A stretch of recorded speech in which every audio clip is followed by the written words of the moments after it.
E aí, já dando seguimento,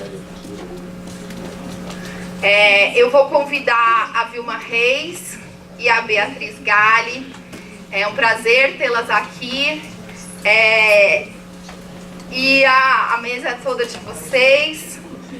Vamos debater, vamos aprender com essas mulheres admiráveis e maravilhosas. Bom dia. Eu queria primeiro agradecer esse convite. Eu fico muito honrada de estar falando aqui antes da Vilma. É muita responsabilidade para mim estar aqui hoje. Eu tenho uma admiração muito grande pelo trabalho da Defensoria na área dos direitos reprodutivos aqui de São Paulo, assim como a do Rio. Eu acho que são as duas defensorias que são assim exemplares na atuação na defesa dos direitos reprodutivos das mulheres no Brasil. E assim, a gente espera que isso gere outras defensorias abraçarem esses temas e passarem a defender os direitos reprodutivos das mulheres, considerando a nossa realidade, né, atual, de muito retrocesso, de tentativas constantes de retrocesso na legislação que a gente tem em relação à interrupção voluntária da gravidez, em relação à violência. A gente está sempre tentando resistir contra esses retrocessos, mas a gente sabe que a gente tem uma quadrilha do Congresso disposta e determinada para tentar retroceder nesses direitos, mas a gente está ali vigilante o tempo todo. Então é muito importante os avanços pelo judiciário, né? Por essa via alternativa e complementar que a gente tem no sistema de garantia desses direitos sexuais e reprodutivos. Eu vou falar um pouco da minha área de atuação, que é na área do direito internacional dos direitos humanos. Assim, para dar uma contribuição aqui nessa aula inaugural, mas depois a gente pode também explorar outros temas no momento do debate. A Ana Rita foi uma pessoa assim, que participou de vários eventos que a gente discutiu lá no Rio, com outros parceiros, outros atores no campo médico, no campo jurídico. A gente vem fazendo, né, o IPAS faz parte de uma iniciativa junto com o CEFEMEA, que é uma organização de direitos das mulheres que atua no Congresso Nacional, o Observatório de Sexualidade Política, que fica localizado na sede da ABIA, lá no Rio, e outras entidades. A gente vem monitorando e tentando buscar estratégias para enfrentar esse fundamentalismo, né, no campo dos direitos reprodutivos que está hoje montado no Congresso Nacional, né, através dessas frentes parlamentares conservadoras, religiosas, e a gente vem realizando uns diálogos estratégicos. E a Ana Rita foi lá e ela fez uma apresentação do trabalho de vocês de litigância estratégica na defesa das mulheres criminalizadas por aborto aqui em São Paulo, que inclusive teve uma vitória expressiva recentemente, né, com um julgamento de um habeas corpus sobre a questão da prova ilícita, né, das mulheres que são denunciadas pelos profissionais de saúde quando elas buscam assistência médica. E isso para a gente é uma esperança muito grande da gente conseguir, de fato, construir uma jurisprudência nesse campo, porque o que a gente vem vendo nas pesquisas que vêm sendo realizadas, e depois a Arlanza vai poder falar melhor, é que existe uma tendência de aumento dessas denúncias por parte dos profissionais nos serviços públicos de saúde. Então é muito importante a gente conseguir construir essa jurisprudência para tentar barrar isso, essa tendência, e tentar garantir esses direitos.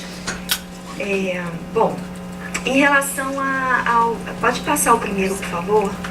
Em relação a esses estándares, né? Quais são esses estándares de direitos humanos que a gente tem para garantir, para tentar defender, né, nos espaços que a gente atua, os direitos reprodutivos das mulheres? A gente teve muitos avanços nas últimas décadas em relação ao reconhecimento desses direitos sexuais e reprodutivos no sistema de proteção internacional dos direitos humanos. Alguns marcos significativos eu destacaria um mais recente, que foi uma recomendação geral número 35 do Comitê CEDAW, que é o comitê que monitora a implementação pelos estados da Convenção para a Eliminação de Todas as Formas de Discriminação contra a Mulher. É a recomendação geral número 35, que usa uma linguagem nova e que pode ser bastante estratégica para a gente quando a gente atua nos nossos processos.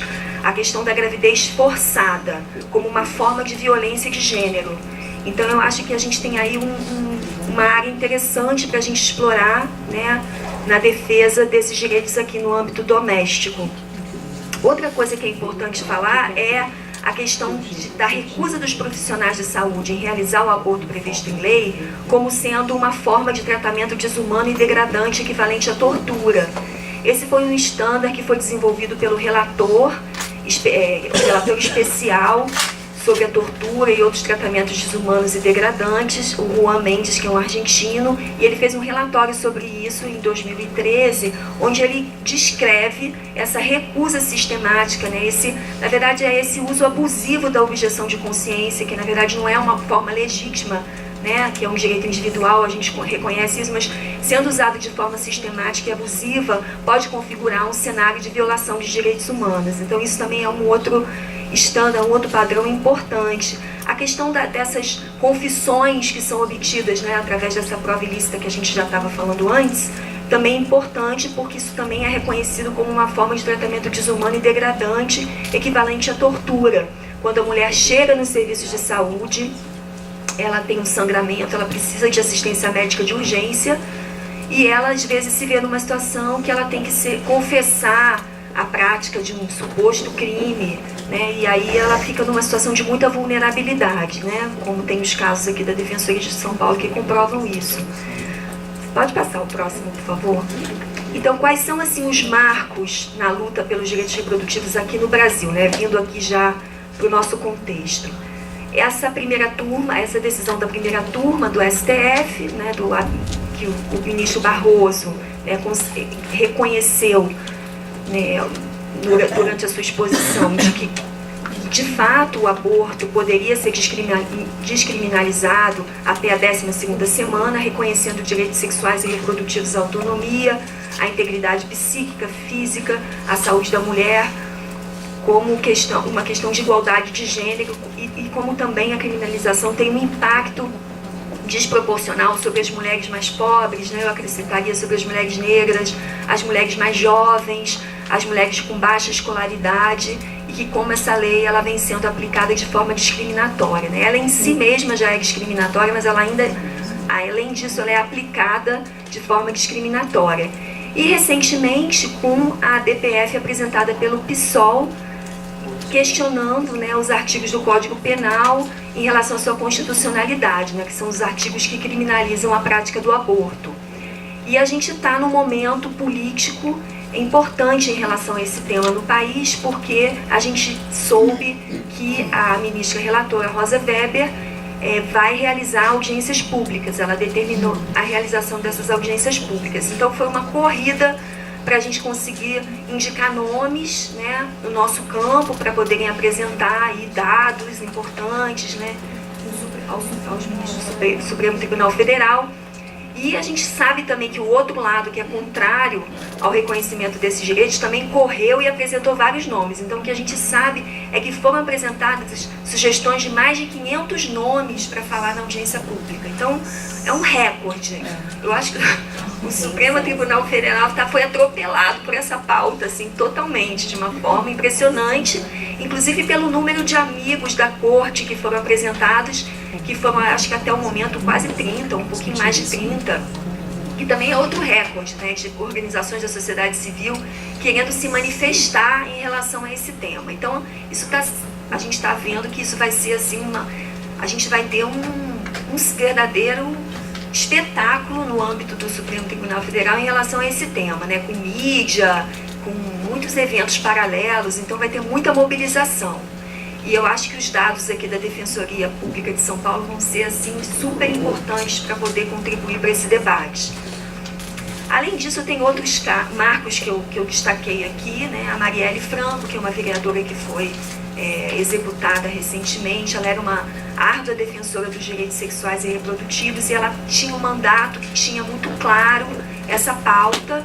E ela, inclusive, apresentou um projeto de lei na Câmara para garantir a assistência dessas mulheres nos serviços públicos de saúde. Quer dizer, ela não estava, na verdade, querendo nada mais do que fazer cumprir a própria lei. e teve toda uma discussão na semana passada na Câmara para tentar aprovar os projetos dela, e esse projeto especificamente foi negociado e foi retirado do bloco de projetos para serem aprovados na integralidade por conta dessa resistência em relação a esse tema. Então a gente vê como ainda é difícil, mesmo o aborto previsto em lei, de conseguir que as mulheres tenham acesso. Pelo menos lá no Rio de Janeiro está bem difícil esse tema agora. E no Paraná, né, tem casos assim que vêm na imprensa quase que semanalmente, mulheres que são denunciadas, e algumas dessas mulheres realmente passam situações constrangedoras por elas terem tentado interromper a gravidez quando a gravidez estava mais avançada. Então dificulta muito, né, a questão algumas são algemadas, algumas são denunciadas, presas em flagrante, então é uma situação bem difícil. E isso continua, né? É uma coisa que a gente vem detectando já há alguns anos, isso tem acontecido e tem sido noticiado principalmente pela imprensa local. Tem um portal chamado Portal Catarinas, que é um portal de Curitiba, que está documentando esses casos que aparecem na grande imprensa, e acabou de lançar também no site os resultados dessa pesquisa investigativa, e está bem interessante, assim, dá para ter um panorama nacional de como esses casos eles têm aumentado e o tipo de caso que chega à imprensa. Bom, vamos seguindo aqui. Você pode passar o próximo, por favor? Bom, como que a gente pode avançar nesse campo, né, no Brasil? Considerando a lei que a gente tem, né, além de, obviamente, a ADPF apresentar uma oportunidade muito grande da gente ampliar essa lei, mas como que a gente amplia a interpretação da legislação vigente? Então eu destaquei aqui a questão da interpretação ampla do conceito de risco à saúde, porque eu acho que aqui a gente ainda pode avançar bastante nesse campo. A gente tem um judiciário que considera o risco à saúde de uma forma muito limitada, só quando é um risco iminente à saúde. A gente conheceu alguns casos, por exemplo, de mulheres que tinham doenças que foram agravadas pela situação de estarem grávidas e que poderiam representar um risco à saúde, potencial risco de vida, e mesmo assim elas tiveram negado o acesso à interrupção da gravidez. E num caso específico do Rio Grande do Norte, ela chegou aí a óbito no momento do parto. Quer dizer, uma morte que é considerada completamente evitável se ela tivesse tido acesso à saúde. Então eu acho que a gente pode pensar, né, aqui como defensoras, de ampliar essa jurisprudência em relação ao risco, ao conceito de risco à saúde, já que a gente está tendo algum resultado já, né, em relação a essa sensibilização e reconhecimento dos direitos reprodutivos. Então tem o conceito da Organização Mundial de Saúde em relação a isso, né, que amplia, coloca as dimensões física, social e psíquica em relação ao direito à saúde e também a interdependência em relação a outros direitos humanos. E eu acho que a gente poderia fazer um esforço nesse sentido, né? Mulheres que têm doenças pré-existentes e descobrem que ficaram grávidas porque o método contraceptivo falhou, né? Mulheres que são hipertensas, mulheres que têm diabetes e assim várias outras circunstâncias, ou algum tipo de malformação incompatível com a vida, mas que não é a anencefalia diretamente. Como que a gente também usa a questão do direito à saúde mental para conseguir garantir o acesso à interrupção voluntária da gravidez? Como que a gente pode avançar? Então eu deixo aqui uma sugestão da gente pensar o futuro em relação a como avançar. E a questão do direito à saúde, que deve ser visto como um direito combinado ao direito à vida, principalmente nesse campo que eu acabei de falar, né? E como que a gente constrói no nosso litígio, na nossa litigância, essa relação. E quais são os direitos humanos violados quando a mulher tem negado o acesso ao aborto legal e seguro, né, no marco do direito internacional dos direitos humanos? Então são violações, como eu já falei, à vida, à saúde, a ser livre de tratamento desumano ou degradante. A gente sabe que quando a mulher não tem acesso ao aborto, aos serviços de interrupção da gravidez, isso não impede que elas recorram ao aborto de forma insegura, né? A questão da criminalização, ela não impede a prática, né? A lei penal, ela não é um instrumento eficaz para lidar com o tema de saúde pública. Isso vem sendo um discurso que a gente vem usando recorrente, que tem agora dados que mostram isso.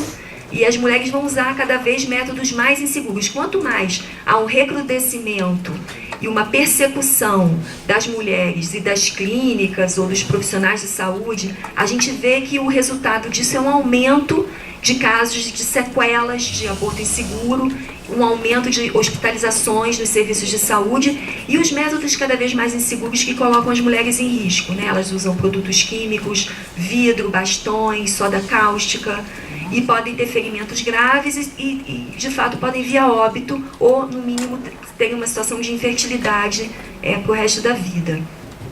Tem também o direito humano à igualdade e à não discriminação, né? A situação que é também um estándar que já foi fixado pelo comitê CEDAW, que é a questão que só a mulher engravida, só a mulher vai precisar realizar um aborto, e criminalizar essa prática é uma forma de discriminação contra a mulher, porque só ela vai passar por essa experiência e vai ter essa necessidade em saúde. Então é uma forma de discriminação, essas leis que criminalizam as mulheres. E a questão da autodeterminação, né, que a gente já tem um avanço grande aqui na jurisprudência do Supremo Tribunal Federal em relação a isso, autonomia reprodutiva, o direito de escolher o número da família, a quantidade de filhos, o espaçamento entre eles, e o direito ao planejamento familiar, que para a gente é um direito constitucional.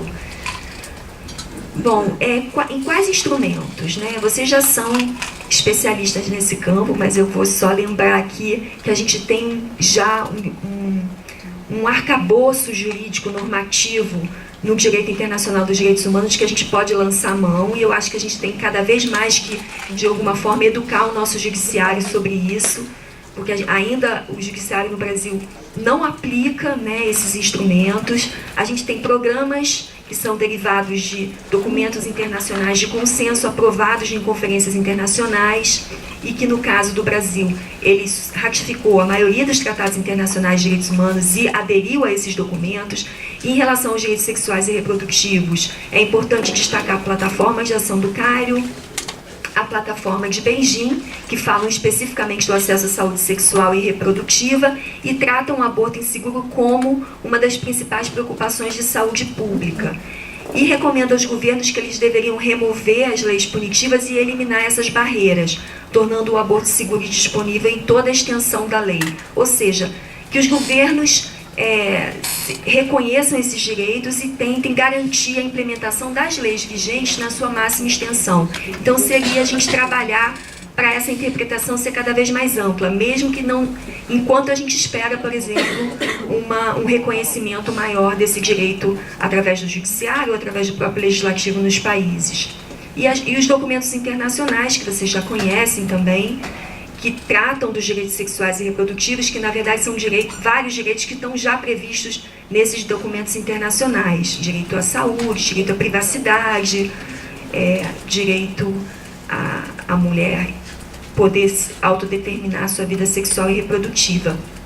E eu queria só colocar, pode passar, o protocolo de Maputo é um protocolo que é válido na região africana, mas é um instrumento interessante para a gente pensar, porque é o mais avançado em termos de reconhecimento dos direitos sexuais e reprodutivos, e tem o artigo 14 que reconhece explicitamente o direito ao aborto e coloca as circunstâncias nas quais a mulher poderia ter esse direito garantido, né? E abrange várias circunstâncias. E isso tem sido o principal instrumento que os governos têm lançado mão para conseguirem avançar nos países da África, e eles têm reformado as legislações. A última, se eu não me engano, foi no estado de Moçambique, que eles reconheceram o direito das mulheres a interromper a gestação até a 12ª semana, entre outras circunstâncias. Então, esse vem sendo, na verdade, um movimento global de reconhecimento desses direitos e de ampliação desses direitos. No caso da América Latina, a gente tem um cenário meio preocupante de violações sistemáticas aos direitos sexuais e reprodutivos, muito por conta das leis restritivas. É a região que tem os países com legislações mais restritivas, que tem países que não reconhecem em nenhuma circunstância, né, a possibilidade de interrupção da gestação. Recentemente a gente tem o Chile, que alterou a legislação para ficar com uma legislação um pouco mais branda. Mas a gente tem países como a Nicarágua, como El Salvador, em que o aborto é completamente criminalizado e as mulheres chegam a ir diretamente para a prisão e ficarem cumprindo penas já que podem chegar a 40 anos de prisão. E muitas vezes são abortos espontâneos ou são partos prematuros. Então tem ainda violações muito graves aos direitos sexuais e reprodutivos das mulheres. Um caso emblemático para a gente... pode passar, por favor?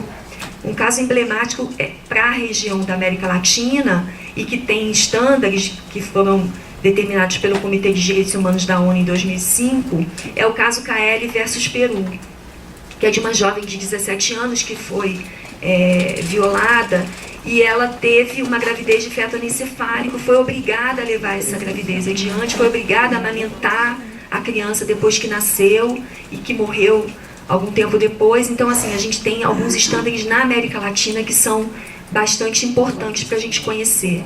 Eu acho que é isso, depois a gente pode continuar a conversar no debate e eu queria agradecer mais uma vez a oportunidade de estar aqui com vocês.